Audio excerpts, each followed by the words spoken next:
অসমত তুংগত উঠিছে নিৰ্বাচনী প্ৰচাৰ কোনে কেনেকৈ শাসনৰ বাগজৰি হাতলৈ আনিব পাৰে তাৰ বাবে প্ৰস্তুতি প্ৰতিগৰাকী প্ৰাৰ্থীৰ কিন্তু ৰাইজে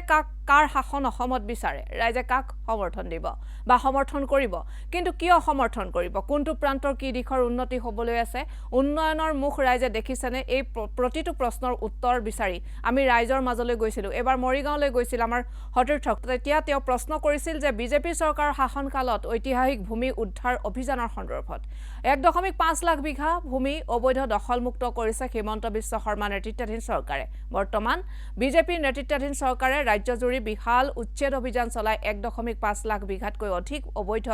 ভূমি যি অবৈধভাৱে দখল কৰা ভূমি সফলতাৰে তেওঁলোকে মুক্ত কৰিছে এই ক্ষেত্ৰত ৰাইজে চৰকাৰৰ কামকাজৰ হলাক লৈ অসম চৰকাৰ লগতে বিজেপি চৰকাৰক অৰ্থাৎ বিজেপি চৰকাৰক ধন্যবাদ জনাইছে বিজেপি চৰকাৰৰ দিনত অসমত ঔদ্যোগিক ক্ষেত্ৰতো যথেষ্ট প্ৰসাৰ ঘটা বুলি ক'ব পাৰি এই ক্ষেত্ৰত এক উদাহৰণ হৈছে যে সেমিকণ্ডাক্টৰ প্ৰকল্প জাগিৰোডত সেই টাটা ইলেক্ট্ৰনিক্সৰ 27000 কোটি টকাৰ যি এই প্ৰকল্প সেই প্ৰজেক্টে অসমক ভাৰতৰ স্থানীয় অৰ্থ পৰিবাহী একত্ৰীকৰণ আৰু পৰীক্ষণ ব্যৱস্থাৰ এক প্ৰধান কেন্দ্ৰ হিচাপে প্ৰতিষ্ঠা কৰিলে ভাৰতীয় জনতা পাৰ্টিৰ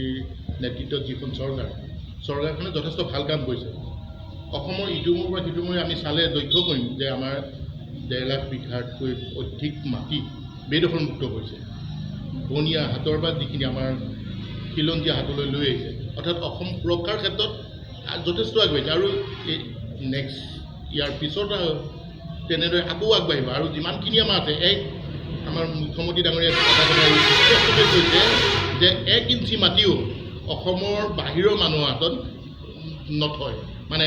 বিদেশীৰ হাতত 1 ইঞ্চি মাটিও যাতে থাকিব নোৱাৰে তাৰ ব্যৱস্থা কৰিব আৰু উন্নয়নৰ ক্ষেত্ৰত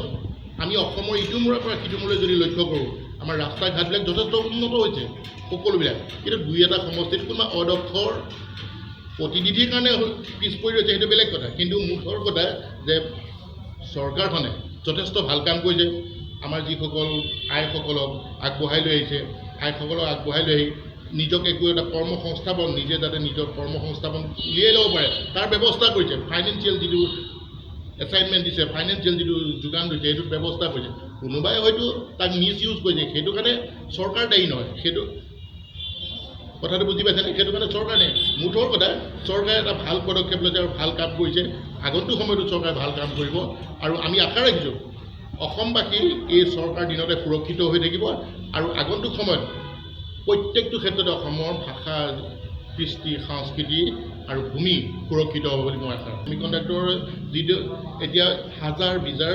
আমাৰ ইয়াত ইণ্ডাষ্ট্ৰি আহিব বাহিৰৰ পৰা আৰু তাত আমাৰ ল'ৰাই অসমীয়া ল'ৰাই অসমৰ ল'ৰাই তাত কাম কৰিব পাৰিব আমাৰ এনে ল'ৰা ইয়াত বাহিৰত গৈ বিভিন্ন ধৰণৰ কাম কৰিছে হাজিৰা কৰিছে কোনোবাই চিকিউৰিটি গাৰ্ড কৰিছে তেতিয়া অসমৰ ল'ৰাই অসমত কাম কৰিব পাৰে এইটো এটা ভাল প্ৰচেষ্টা এনেদৰে আৰু বেছি প্ৰজেক্ট আমাৰ অসমলৈ আহিব বুলি আমি আশা ৰাখিছোঁ ইয়াৰ লগতে যিটো আমাৰ কাজিৰঙা কৰিডৰ আৰু যিটো আমাৰ এৰোপ্লেন কি কয় যুদ্ধ বিমান নামিব পৰা যিটো ব্যৱস্থা উন্নত কৰিছে বট্টদবা প্ৰকল্প বুলিয়ে নহয় আমি যিমান এতিয়া আমাৰ যিমানবিলাক সত্ৰ আছে গোটেই সত্ৰ মাটি বেদখল মুক্ত কৰি তাক মানুহৰ আকৰ্ষণৰ কেন্দ্ৰবিন্দু কৰি গঢ়ি তুলিছে গতিকে এই আকৰ্ষণৰ কেন্দ্ৰবিন্দু আমি বট্টদবাটো ক'ব পাৰোঁ তেনেদৰে বৰপেটাও তেনেকৈ কৰিব বিভিন্ন সত্ৰ তেলেঙী সত্ৰৰ ক্ষেত্ৰতো আমি সেই কথা ক'ব যে তাত ফাইনেন্সিয়েল ব্যৱস্থা কৰি তাক এটা যাতে মানুহৰ তাত কেন্দ্ৰবিন্দু হ'ব পাৰে তাৰ এটা ব্যৱস্থা কৰিছে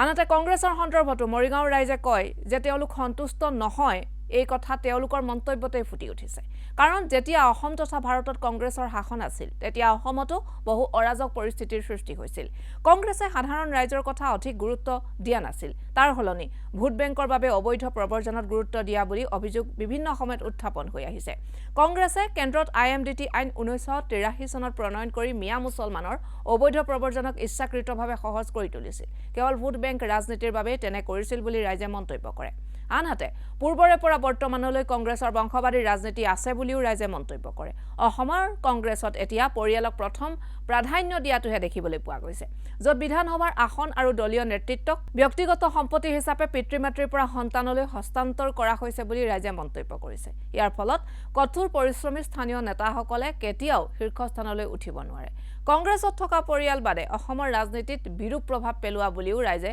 বক্তব্য ৰাখে কংগ্ৰেছৰ যে পৰিয়ালকেন্দ্ৰিক ৰাজনীতি এইটো মানে পূৰ্বৰ পৰা আছে, বৰ্তমানলৈকে থাকিব তেওঁলোকৰ। ইয়াৰ বিপৰীতে চাওক বিজেপিৰে চাওক, বিজেপিৰ এনেকুৱা নেতা আছে মুখ্যমন্ত্ৰী পদ পৰ্যন্ত এৰি দিবলৈ বাধ্য হয়। এইটো বিজেপিৰ খুব ধৰক সিদ্ধাৰ্থ ভট্টাচাৰ্য টিকেট এৰি পাইছোঁ, অতুল বৰাৰ নিচিনা ডাঙৰ নেতাৰ টিকেট এৰি দিছে। তাৰ বিপৰীতে চাওকচোন কংগ্ৰেছত পৰিয়ালকেন্দ্ৰিক বংশবাদটো যে কংগ্ৰেছৰ কাৰণে এইটো স্বভাৱ। গতিকে ৰাইজে ইয়াৰ বংশবাদ ৰাইজে এইবাৰ কি কৈছে, গোটেই অসমতে অল অভাৰ অসমতে বংশবাদটো নাইকিয়া কৰিব। জন্মলগ্নৰ পৰা কংগ্ৰেছ কৰি আহিছোঁ আৰু আজি পৰিতাপৰ বিষয়ে খুব দুখেৰে ক'ব বিচাৰিছোঁ যে আজি মই কংগ্ৰেছ দলৰ সদস্য পদৰ পৰা মই ৰিজিগনেশ্যন দিছোঁ। তাৰ কাৰণ এটাই যে কংগ্ৰেছে যে পৰিয়ালকেন্দ্ৰিক ৰাজনীতি কৰে এইটো সঁচা কথা, আৰু তাৰ ফলস্বৰূপে আমাৰ লাহৰীঘাট সমষ্টি এটা জ্বলন্ত প্ৰমাণ। কাৰণ বিগত 47টা বছৰতে আমাৰ লাহৰীঘাট সমষ্টিত একেটা পৰিয়ালকে আমি ভোট দি আহিছোঁ। ভোট দিয়াৰ ফলত আমাৰ লাহৰীঘাট সমষ্টিৰ কোনো উন্নয়নৰ বাট আমি দেখা নাই। সেই মৰ্মে আমি এইবাৰ ভাবিছিলোঁ যে লাহৰীঘাট সমষ্টিত এটা পৰিৱৰ্তন হওক, আৰু পৰিৱৰ্তন হিচাপে লাহৰীঘাটবাসীৰ 80% 90% মানুহে পৰিৱৰ্তনৰ নামত এইবাৰ কংগ্ৰেছ দলৰ প্ৰাৰ্থী প্ৰত্যাশী হিচাপে আমাৰ নগাঁও ডিউকেয়াৰ এণ্ড ৰিচাৰ্চ চেণ্টাৰৰ স্বত্বাধিকাৰী ডক্টৰ ফৰিদুল হুছেইন চাহাবক ৰাইজে অনুৰোধ মৰ্মে তেখেতক ওলাই আনিছিলে, তেখেতক ৰাইজে সমৰ্থনো কৰিছিলে। দেখা গৈছে লাষ্ট মুভমেণ্টত যে কংগ্ৰেছ দলে ডক্টৰ ফৰিদুল হুছেইনক প্ৰাৰ্থিত্ব প্ৰদান নকৰিলে। ইয়াৰ কাৰণ এটাই যে ফৰিদুল হুছেইন কোনো মন্ত্ৰী ML বিধায়কৰ পুত্ৰ নহয়। ফৰিদুল হুছেইন এজন সাধাৰণ ঘৰৰ ল'ৰা, আৰু কংগ্ৰেছে যে পৰিয়ালকেন্দ্ৰিক ৰাজনীতি কৰে। যে আমি যদি যুক্তিৰ ফালৰ পৰা বিবেচনা কৰিবলৈ যাওঁ তেতিয়াহ'লে তেখেতৰ ফেমিলিয়ে প্ৰায় 1996ৰ পৰাই আমাৰ লাহৰীঘাট সমষ্টিটো অধিকাৰ কৰি আছে, শাসন কৰি আছে। গতিকে তেনে 96ৰ পৰা যে আজিলৈকে তেওঁলোকৰ মানে অধীনত আছে এই মানে সমষ্টিটো, এই সমষ্টিৰ কাৰণে কি কাম কৰিলে? কিবা এটা কাম আছেনে? যদি আমাৰ ৰাইজৰ কাৰণে কোনো কাম কৰিব পাৰিছে তেখেতে, তেতিয়াহ'লে ৰাইজে বিবেচনা কৰিব। কিন্তু মোৰ দৃষ্টিত মই দেখা নাই যে এজন MLA হিচাপে আমাৰ ৰাইজৰ কোনো ধৰণৰ উপকাৰত আহিছে। কিন্তু উপকাৰত আহিলে কিছুমান চালা চামুণ্ডাৰী কাম হৈছে, তেওঁলোকে পইচা পাতি ধন ঘটিছে আৰু আমাৰ MLAৰ ধন ঘটিছে। আসিফ নাজাৰৰ কামক লৈ আমি একেবাৰে সন্তুষ্ট নহয়। তেওঁ এজন অকৰ্মণ্য আৰু কমিশ্যন ৰাজ চলাই থকা এজন বিধায়ক। গতিকে আমি বিচাৰিছোঁ, এইবাৰ আপ্ৰাণ চেষ্টা কৰি আছোঁ যে 47 বছৰীয়া যিটো তেওঁলোকৰ পৰিয়ালৰ যিটো ৰাজতন্ত্ৰ এইটোৰ অৱসান ঘটাই এইবাৰ আমি তলাচাবিৰ ছিদ্দিক আহমেদক জয়ী কৰাম বুলি আমি দৃঢ় পদক্ষেপ লৈছোঁ। আৰু ইয়াত বিশেষকৈ আমাৰ নৈপৰীয়া ৰাইজসকল একত্ৰিত হোৱাৰ এটা লক্ষণ দেখা গৈছে। গতিকে আমি ক'ব বিচাৰোঁ যে আসিফ নাজাৰ কোনটো ক্ষেত্ৰত তেওঁ আগুৱাই গৈছে? কোনো ক্ষেত্ৰতে নহয়। এই এচাক নদীৰ আমাৰ বৰ্তমান কাম হৈ আছে, বিজেপি গভৰ্ণমেণ্টে কৰি আছে, কিন্তু এই কামটো শুদ্ধভাৱে হৈছেনে নাই এইটো চোৱাৰ তেওঁৰ ক্ষমতা নাই, অধিকাৰ নাই যেন পাইছোঁ। তেওঁ টিকেটৰ নামত ব্যস্ত হৈ আছে আৰু কেনেকৈ চল বাহানা কৰি জিকিব আৰু কমিশ্যন লৈ তেওঁ ৰাজত্ব চলাই যাব। তেওঁৰ এটাই ভৰসা যে মোৰ টকা আছে, টকা দি মানুহক গোলাম হিচাপে কিনি ল'ম। কিন্তু আমি তেওঁৰ গোলাম নহয়, আৰু আমি এইবাৰ তেওঁৰ বিৰুদ্ধে মাৰ বান্ধি থিয় হৈ আমি ছিদ্দিক আহমেদক জয়ী কৰাম বুলি আমি দৃঢ় পদক্ষেপ লৈছোঁ। আমাৰ লাহৰীঘাট সমষ্টিটো 126টা সমষ্টিৰ ভিতৰত অতিকৈ পিছপৰা এটা সমষ্টি, আৰু এই সমষ্টিটো বিগত ভাৰত স্বাধীন হোৱাৰ পিছৰ পৰাই কংগ্ৰেছ দলৰ পৰা আমাৰ প্ৰাক্তন মন্ত্ৰী ডক্টৰ নজৰুল ইছলামৰ পৰিয়ালে এই সমষ্টিটোত তেওঁলোকে শাসন কৰি আহিছে। কিন্তু অতি দুৰ্ভাগ্যজনক কথা যে ইমান দিন তেওঁলোকে শাসন কৰাৰ পিছত,